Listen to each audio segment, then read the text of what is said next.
All right. Good afternoon. It is 4 p.m. That time that we come together to remember that we're going to get through this and we're going to get through it together.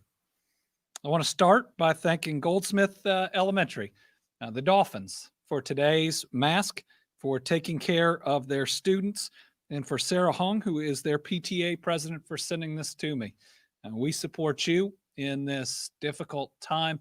We know you are doing the very best by your students. Thank you to the PTA, to the faculty, to the administrators, to everybody working for the betterment of our children. Uh, Today, we're going to start with our good news of the day. I believe in the power of positivity, even in very difficult and sometimes negative times. Hearing about good news reminds us that the world hasn't stopped. We haven't paused. We are continuing to do important work, even though it's got to be done a little bit differently.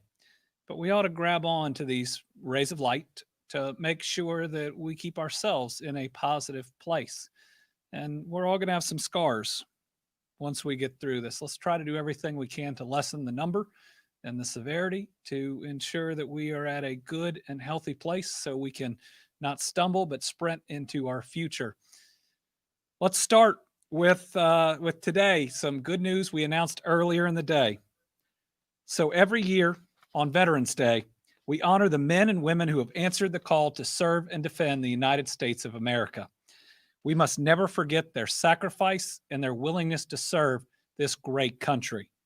This morning, on the eve of Veterans Day, we had an exciting announcement that transforms gratitude and words into action and opportunity.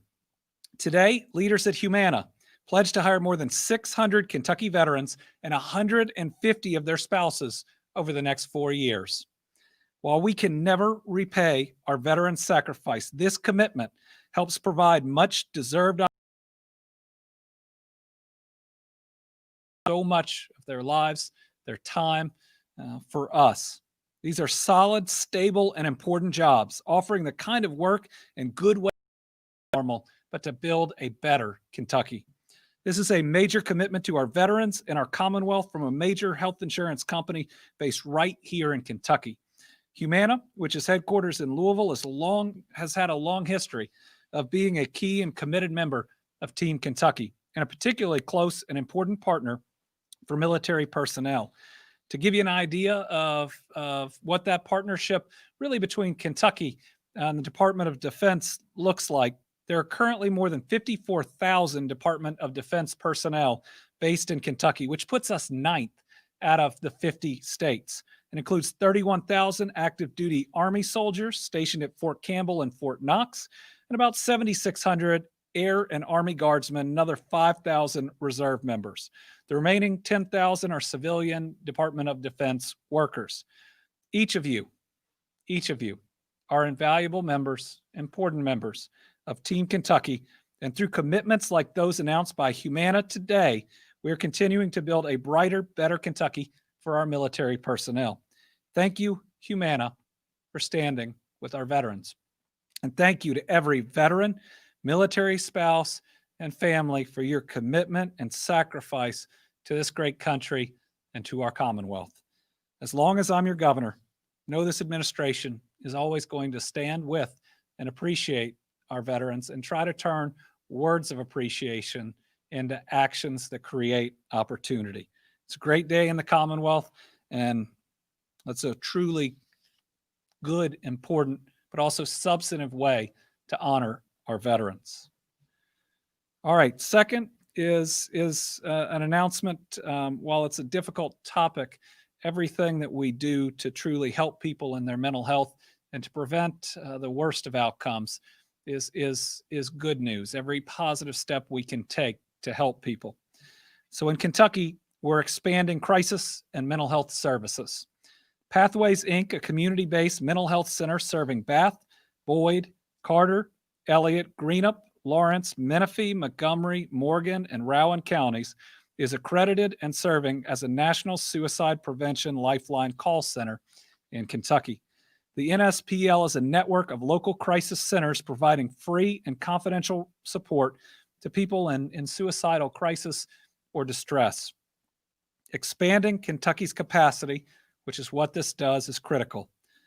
On average, Kentucky residents call the Lifeline 350 times every week. Calls to the National Suicide Prevention Lifeline by Kentucky residents have increased 3% in 2020 compared to 2019. NSPL can be reached by dialing 1-800-273-8255. That's 1-800-273-TALK. We request that everyone save that number in your phone. Put it in there, because we know that this has been a difficult time for many Kentuckians, and we want everybody to know that help is available. And already having it in there, it'll just be one touch of a button to get the help that you need. Other Kentucky community mental health centers serving as call centers include the Adanta Group, Cumberland River Behavioral Health, Four Rivers Behavioral Health, Life Skills Inc., Mountain Comprehensive Care Center, Pennyroyal Center, River Valley Behavioral Center, and 7 county services. Remember, in the midst of this, do those things you need to keep your mental health truly healthy. And it's not easy. We all struggle. We have days where we're tired, when we're on edge, we're anxious. It's difficult. It's turned our lives upside down, and then more people are losing people to COVID than ever before. And so we add anxiety and change and difficulty to grief. And that can be really hard. So please take care of yourself. Take care of yourself. All right, and another piece of good news.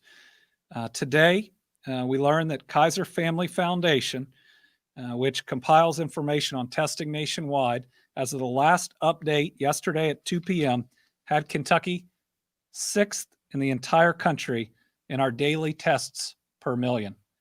This is pretty remarkable, given that I remember standing up here and saying we don't have enough testing for Kentuckians, and that we need you to wait on getting tested if you're healthy, maybe even if you were symptomatic at the time.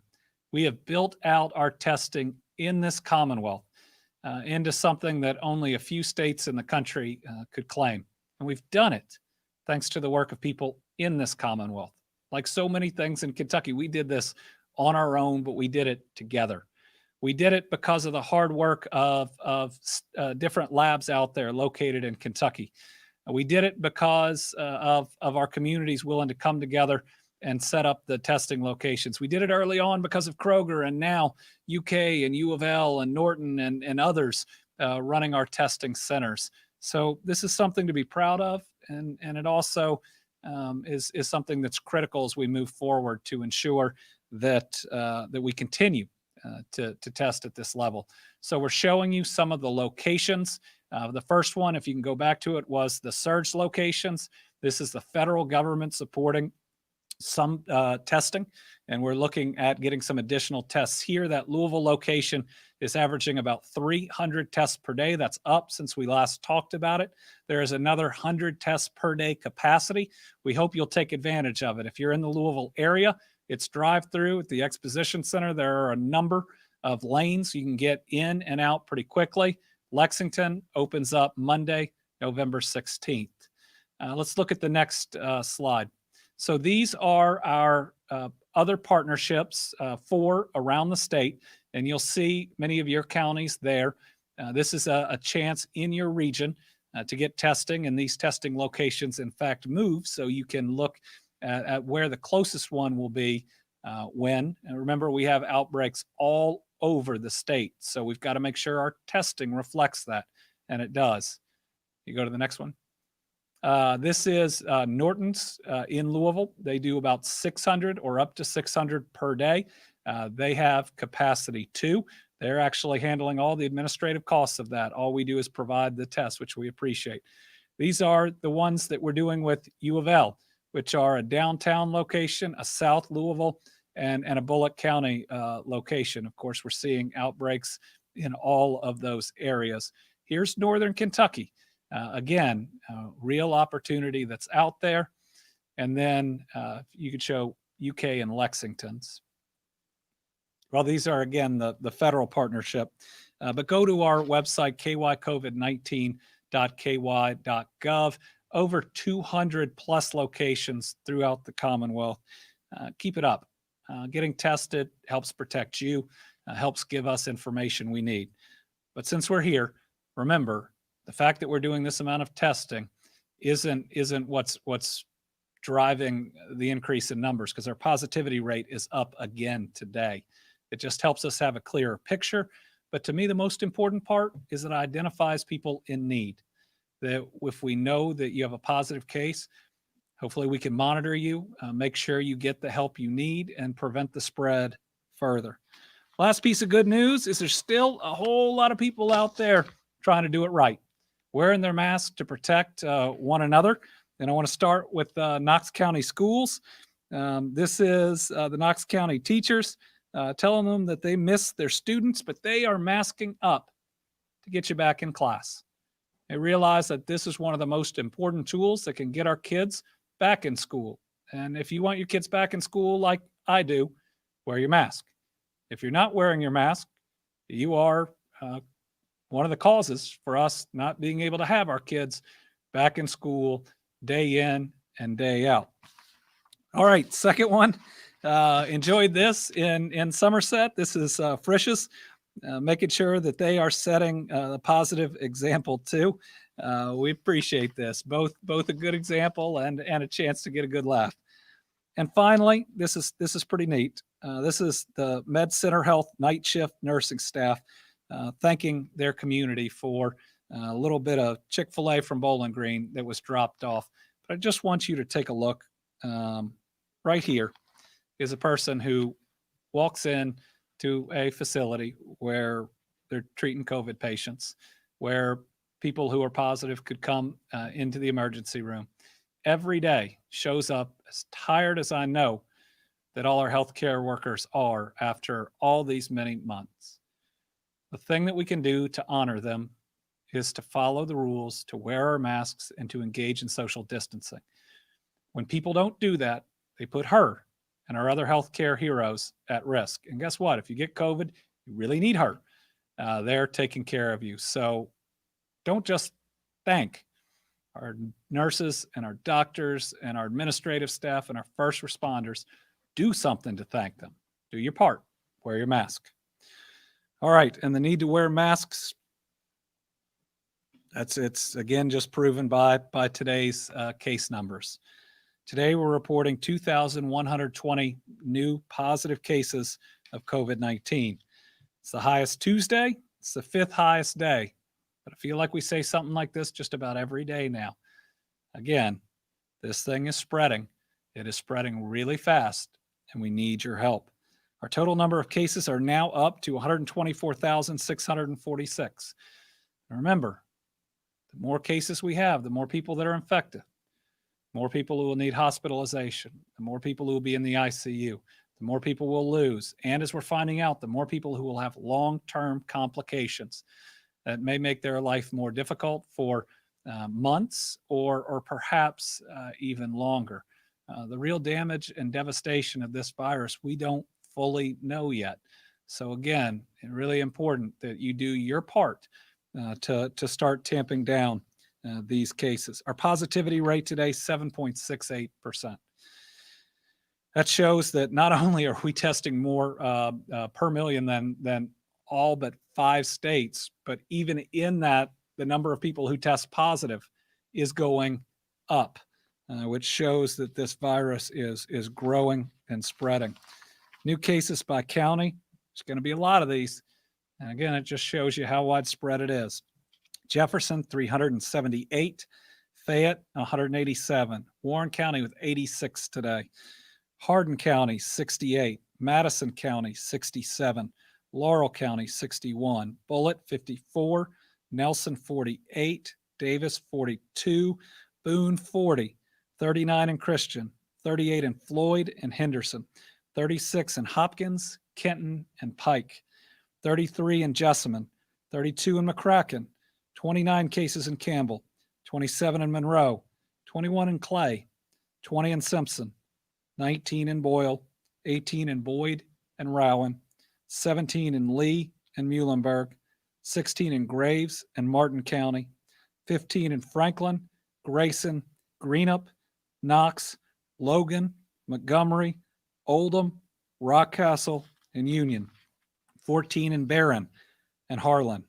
13 in McGoffin and Mercer. 12 in Knott and Shelby. 11 in Bell, Grant, Metcalf, Scott, Taylor, and Todd. And 10 in Adair, Jackson, LaRue, Lincoln, and Perry. That was a lot of counties. And what that means is we need each one of those communities to come together, follow the red zone reduction recommendations. Our communities can stop this virus. We know what it takes. We just have to get it done. Today, I'm sad to report that we've lost another 14 Kentuckians, bringing our total number of deaths to 1,590 Kentuckians who are going to be missed by their family and their friends and their community.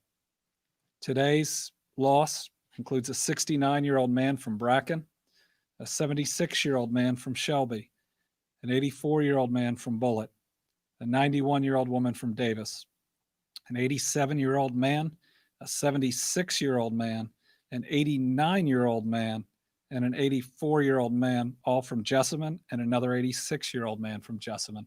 Hard day today for Jessamine County. A 92-year-old woman from McLean, an 80-year-old woman from Bracken, an 87-year-old man from Marshall, a 68-year-old man from Muhlenberg, and an 86-year-old man from Hopkins County. That is far, far too much loss. So let's wear our masks. Let's light our homes up green. Let's ring our bells at 10 a.m. We can kind of see the light at the end of the tunnel right now with that positive news on the Pfizer vaccine yesterday, but we still got to get there. And remember, we want to bring everybody along with us. And that means between now and when that vaccine is safe and out there, and people have access to it, we got a lot of work to do. And we're going to be judged by the number of people who are harmed or the number of people who we lose. And today we're doing a remembrance that's particularly hard because he's one of our own here in state government. This is Tim England. Today, we remember one of our own, Timothy England. He was a 10-year employee of the Department of Housing, Building, and Construction. Tim was a heating and cooling field inspector. Oh, look at the beautiful fam. My goodness. He traveled the state making sure systems were working properly and they were installed properly for new home buyers and businesses. Tim passed away on Sunday due to COVID-19 related complications. He was just 60 years old. The Glasgow native enjoyed spending time with his family, and I'm told his grandchildren were his life, and you could see it on his face in this picture. Here he is in this photo with all his grandchildren. He also enjoyed camping, riding motorcycles, and just being outdoors with his wife, Jo Rita. His family said he loved making people laugh, and he was a loved man. Thank you to Tim for your service to Kentucky. And thank you to his family for allowing us to share his story.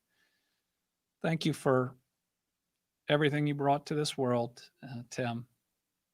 And we promise to your family to work harder so that others don't have to go through what they are going through right now. Secretary Harvey and I send our condolences, and we want people throughout the Commonwealth to send their best wishes, thoughts, prayers, whatever you've got to this family. This is a difficult and crushing loss, I know, to those who know him, to state government, to the entire Commonwealth. All right, a couple other pieces of information. Kentucky Department of Corrections is reporting that we have an outbreak in our Lee Adjustment Center, which is a privately operated prison in our state system. There are currently 94 positive inmates and several test results are pending. We've arranged for mass testing of all inmates and staff at the facility. Again, this is something that we are seeing that we have done a good job of keeping the virus out. But once the community spread picks up enough, and once we have 2,100 cases per day, we can't keep it out of places, not our long-term care facilities, our prisons, not our schools. So the way we protect folks there in long-term care, our kids in school, is to do what it takes to lessen the virus. We also have what appears to be a case and potentially an outbreak in our Kentucky State Police Academy. So here we've got a short video of our acting commissioner giving us the details. Acting Commissioner, Colonel Philip Burnett Jr. Today I want to report KSP Cadet Class 100 at the Training Academy reports that we've had one positive COVID-19 case. We also have 6 other cadets that are exhibiting symptoms associated with COVID-19. We've been actively preparing for the situation and have taken several steps to mitigate the spread of the virus, such as temperature checks. In fact, we've taken over 17,000 temperature checks since August. Those checks occur at different times a day, but in excess of 3 times a day. KSP is being guided by public health. Our plan moving forward is to monitor the health and testing of our cadets, as well as follow COVID-19 guidelines dealing with contact tracing.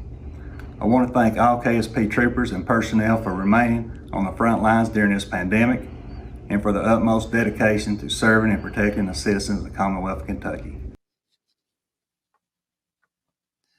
So a number of steps are being taken at the Academy to ensure that it does not spread further, but wanted to be transparent with that information as soon as we have learned it.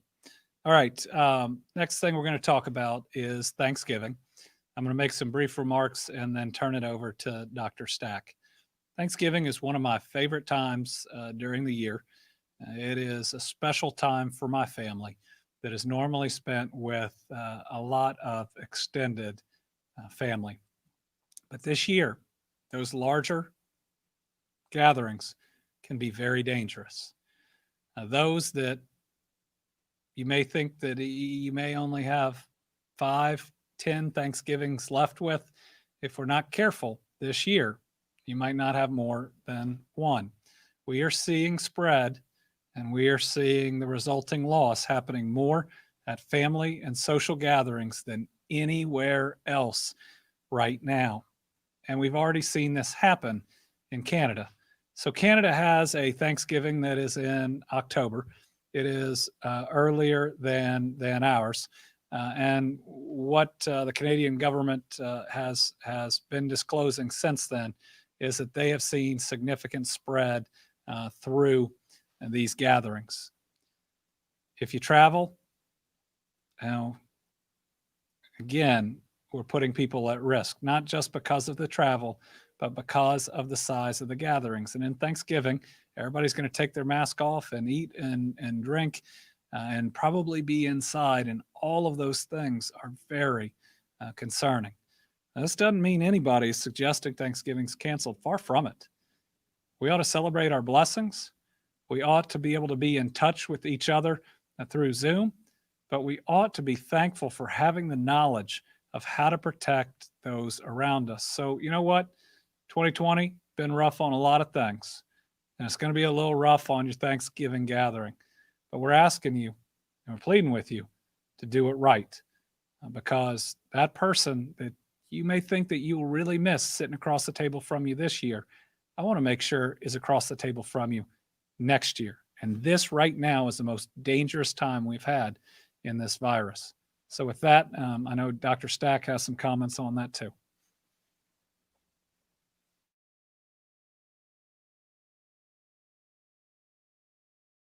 I'm on mute. I caught myself before you had to correct me that time, Governor.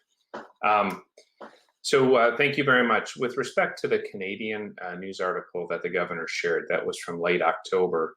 And just to put this in context, we're in the middle of a global pandemic with an infection that spreads easily by droplets, respiratory droplets, snot, saliva, spit, all those things. And let's put that all together with what Thanksgiving and other holiday gatherings look like. We take a large number of people, often from different households and from different states and cities and regions. We put them indoors in a small confined space. We usually put more people than that space was intended to hold because we pack everybody in so we can get together. We take off our masks if we're in that setting or usually wouldn't be wearing a mask. We eat and we drink, which increases our salivation. You've all done this. You eat food and you produce more saliva to help break it down. And then we talk and we laugh and we joke and we shout and we sing and we do all sorts of things that spray that saliva throughout the room. That is a perfect recipe to spread this virus. So as you make your plans for the holidays, I urge you, please, 2020 has been a mess. It's been a mess for all of us. We got to hang in there just a little bit longer. We are very optimistic, and the first signs for the first vaccine to report information from its major trial is suggestive that our scientists have been able to figure out ways to give us a tool to help get back to lives more like we used to know it. So I urge you, please, as you plan your holidays this fall, don't do the things that make us at highest risk. So before I transition to our specific guidance, the White House report came out today, and I got this just before the press conference. I'm going to read just a few bullets. Message to communities, basic actions they should take now. Do not gather without a mask with individuals living outside your household. Always wear a mask in public places. Stop gatherings beyond immediate household until cases and test positivity are in the yellow zone. We have no counties in the yellow zone today. No counties in the yellow zone. And get your flu shot. Also says, in accordance with CDC guidelines, masks must be worn by students and teachers in K through 12 schools. I get some communications with people very frustrated about wearing masks in schools. The White House is telling us we have to wear masks in K through 12 schools, teachers and students, and work with hospitals, local leaders, chambers of commerce to create and communicate messages for Kentuckians to adopt about the risks of gatherings outside the home and the importance of wearing a mask. This message should be tailored to rural communities. So look, I know there are some who aren't going to listen. I hope you listen. I'm urging you to listen for your own well-being and that of your family, your friends, your neighbors. But for all of those of you who will listen, this is a year to do Thanksgiving differently. And if you could put up the slide that we prepared for this purpose, James, thank you. So here's our guidance. Avoid in-person gatherings with people who do not live in your household. I know this is a sacrifice. It's a smaller sacrifice than having one that we care about or love get sick, have a prolonged recovery, or heaven forbid, die. Always wear a face covering or a mask, always when you go out in public. Maintain a social distance of 6 feet or more. And remember, when you're out in public, it is both distance and the mask. Avoid large gatherings of any sort, but particularly those that are held indoors. If it's warm enough, if the weather's good and you're outdoors, we have come to learn that that is a lower risk and a significantly lower risk. But please don't hold gatherings. Don't participate in large gatherings indoors. Do not host or attend crowded parades. I think I would have said parties here, but do not host or attend crowded parades. I think that would be Macy's Thanksgiving parade and all of those sorts of activities. So please, in small towns, I suspect that there's a big part of this that could be on tap. And so please don't do that. And as you go shopping, and you will go shopping, please avoid the crowded stores, stagger yourselves, space yourselves out, and please don't go into crowded stores before, on, or after Thanksgiving. This means Black Friday. It's got to be different this year. If everyone's all packed in there running around, that could take an otherwise relatively safe experience of shopping in a thinly populated store and make it a more dangerous experience. So please, I urge and ask you to follow these things. I have one final thing before I hand this back over to the governor. We are in a very different place in a lot of ways than we were in the spring. And I want to urge you all, If any of you need medical care, seek medical care.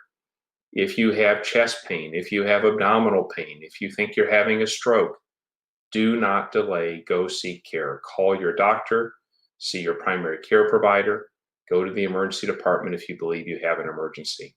The hospitals, the doctors, the other clinicians are prepared to keep you safe and to treat you and to evaluate you. Please do not delay or fail to seek care if you think you're having an emergency or an urgent medical or surgical problem.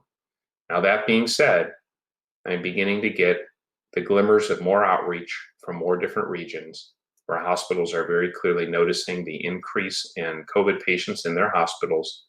It is possible that you could find, and is actually quite frankly likely in many areas, that you will find that some of the things that you wanted to get done may not be able to be done and may have to be postponed as the hospitals turn their attention to treating more patients with COVID. It is also possible that if you seek emergency care, you could have to wait in the waiting room for a little bit. Please do not delay. Go seek care if you feel you have an emergency, but you're also going to have to be patient because it would look like the hospitals are going to begin to see a steadily increasing volume of coronavirus patients, and they will have to turn their attention to make changes necessary to accommodate that need. So I hope you'll please consider very thoughtfully and seriously the Thanksgiving guidance. Please note again that the White House and the state of Kentucky, Governor Beshear, are recommending the same basic guidance to you. We really urge your attention to this, and I hope you will help us see it through the end of this year, because next year, I believe, I have every reason to be confident, we'll start to look better and we'll be able to return to some of the things we miss so much. Governor Beshear, back to you. Thank you, Dr. Stack. And I hope those out there were listening. Whether you believe advice from the Beshear administration or the Trump administration, it's the same. It's the same. And that's right now only gathering with the members of your household are safe. And I know Dr. Stack chuckled about the parades, but I want to take you back to March, because remember what a parade can do. When we were always talking about the Spanish flu, we talked about Philadelphia versus St. Louis. Remember, it's that large gathering. It was that major parade post World War I that caused that spike in Philadelphia. So to all of our communities, do not hold big events that bring people close together on Thanksgiving this year. Remember, it's the same community response we're asking for. We're asking for sacrifice from households, and we're asking for sacrifice from communities. All right, we'll turn it over for questions. We have 3 journalists on the line, and I have 1 written submitted question. We'll start with Joe Sonka from the Courier-Journal. Thanks, Governor. The Louisville Health Department announced today that they will quadruple surveillance of bars and some other businesses that aren't currently inspected to ensure that they're complying with COVID regulations. Is this something that you want other larger cities to replicate? Absolutely. Today's announcement from Louisville shows leadership and an acknowledgement of where we are right now. Stepping up enforcement can also help businesses out there by them not being able to look across the street and see somebody else cheating on the rules while they may suffer from trying to enforce them. I believe that it is the right move at the right time. And we've had other localities reach out to us talking through different plans. I'm going to have one of those conversations tomorrow.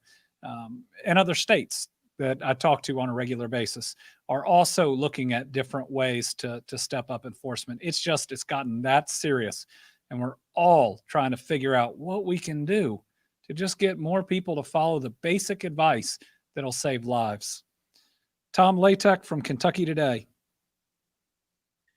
Good afternoon, Governor. Have you spoken with President-elect Biden yet? And if so, have you talked about your hopes for what he'll do to help stamp out the pandemic nationwide and in Kentucky?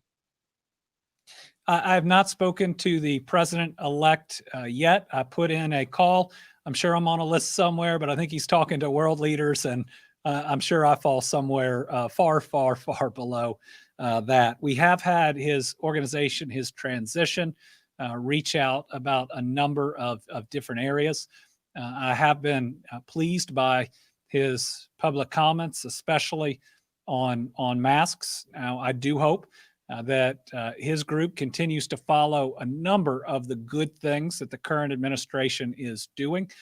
Because if you look at that White House advice that we post on the website, it's the same advice we're given. And it's the same things that President-elect Biden is saying right now. We just got to get it done. Lisa Gillespie from Kentucky Health News. Yeah, hi. The New Jersey Health Commissioner this week said on 60 Minutes that the state's goal is to vaccinate 70% of its population within 6 months. What is Kentucky's target? Let's bring back in Dr. Stack. I haven't seen a specific target to date. Let's get his thoughts on that. Thank you, Governor. And it's a good question, but a question I don't have a solid answer to, because those projections really have no meaning until we have vaccine and we know the quantities. So we really can't commit to or promise to a percentage until we know how many different vaccines and how many quantities and for whom they're usable.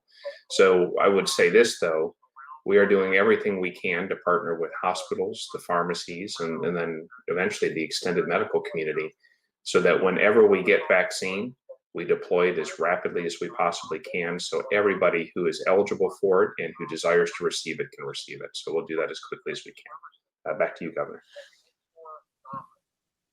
And I'd just add, our goal is to get everybody a vaccine who's willing to take one as quickly as it's available. It's going to depend on a number of factors. You know, the good news on the very early data, and it's very limited, on the Pfizer vaccine is it may be 90% effective, which would be amazing. I think the flu vaccine is about 50% effective. Measles is about 97, which gives you a range and says this could be a very good vaccine, but we don't know how long it lasts either. Two other challenges. One, it's 2 shots. It's a shot and a booster. And the second challenge is it requires a level of cooling that is not regularly commercially available. So lots of good news there. The production also way ahead on that one of where we thought it'd be right now. But all of those things are going to factor in, and the number of vaccines that are approved and how effective each one is to how quickly we can get it out there. But we may have a number at one point, but to me, it's everybody who's willing to take it, and we're going to have to prove to people that it's safe. To increase the number right now, that we're going to need to take it. My guess is, I don't want to say polling, because who knows about polling, but if we asked every Kentuckian right now, are they willing to take it, we wouldn't have as high of a number as we want to hit, but they also haven't seen the information on its safety, and us communicating that is going to be really important. And like I said, I'm willing to take it during one of these to show people that I believe it's safe. All right, Local 12 News, WKRC in Cincinnati. What do I think about KHSAA's decision to delay the football playoffs? So KHSAA notified member schools that the football playoffs will be delayed 1 week in an effort to provide schools and school systems time to review their situations and work with their health departments. The first round will now take place in the weekend of November 19th through the 21st. It is a good decision. There is so much COVID right now.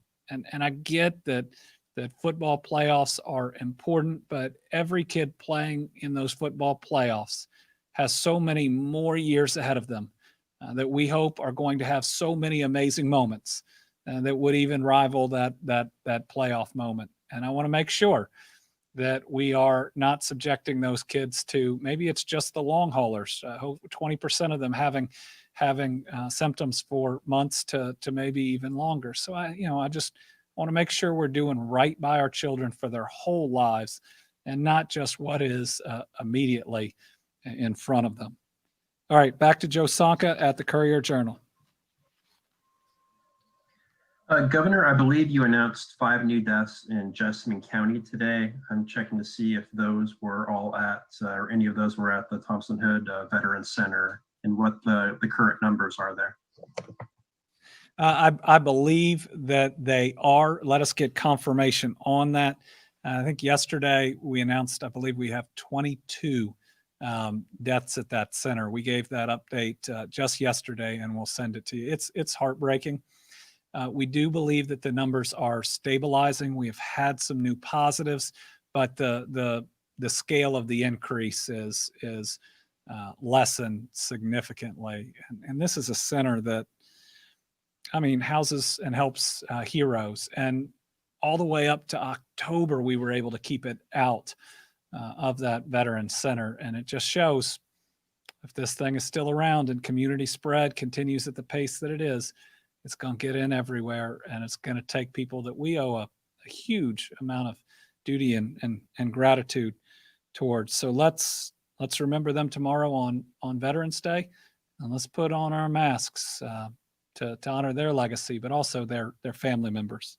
All right, Tom Latek. Thank you, Governor. Given that we have no yellow counties anymore, and they're all red and orange, what will it take for you to perhaps go with some of the stronger White House guidelines that you've received that you've been not going along with at this point? Well, what we want to see is how communities come together. This is just our second week of our red zone recommendations. Want to see how those counties do that fully embrace them, and then want to see, how many communities aren't willing to do what it takes to protect people around them. Gotten a couple of emails, mainly from teachers and principals in red counties, that are concerned about their own health, and it's heartbreaking. They want to be there for their students, but they're being asked to show up at a time when state officials and national officials say that it's not safe. And so I want to give a little bit of time and make sure that our communities come to the right decisions, and we see more and more of them do it. And it's not that somebody in some community doesn't want to. It's that they also recognize the importance of many other things that we're having to sacrifice to keep COVID cases down. But as our COVID cases continue to grow, people see that those sacrifices are necessary. All right, Lisa Gillespie. Yeah, you all reported that suicides were down, and that was reported in August. And I wondered if there's been any change in that since now it's November. Let's see. I thought that we reported that they were up 3% this year over last year. Let me make sure that I did that right. Yeah. So I'm sorry. Calls to the National Suicide Prevention Lifeline are up 3% compared to last year. We'll get you updated numbers on that. There's no question that more people are going through difficulty in their mental health this year as opposed to last year. And if suicides are up, I think we know some of the reasons. If they're down, it's only because of the hard work of people who are still there and connecting remotely, doing everything they can to helping people in crisis. But in all this, we've talked about the importance of being vulnerable in many ways. If you need help, ask for it. Listen, COVID has shown us that none of us are as tough as we thought we were. It's hard, and we want to make sure that everybody gets the help that they need. I believe on Thursday, we're going to have an update from Cabinet for Health and Family Services on some real positive things going on. I believe we've been able to provide more substance use disorder services in many areas, even during COVID, than anticipated. But there are resources out there. So I just ask people, please reach out and get help. Folks, tomorrow is Veterans Day. Because of that, we're just going to post a video with a short update on the numbers. Make sure that tonight, tomorrow, and every day of the year, you thank our veterans for the sacrifices that they have made, and thank their families too. When you're at the Capitol, you can see our new Gold Star monument that just a couple months ago was unveiled. That is recognizing the sacrifice of families who have lost a loved one in service to this country. But remember, what we do right now, how we act, how we deal or don't deal with this virus is what protects or harms so many of our older veterans, as we've seen in our facility in Wilmore. So to honor that sacrifice, to do our duty to America for our veterans, please follow the guidance. Please ensure that you are protecting everybody out there because just look at what our veterans do to protect us. I will see you back live Thursday at 4. That's when we will announce the new counties that fall in the red county recommendations. We expect this next week there are going to be a whole lot of them. But again, we won't be able to see getting out of those red counties until we stop the escalation. We got to turn that train around, which means we slow it down, we stop it, and then we turn it around. So we'll see you Thursday at 4. Thanks.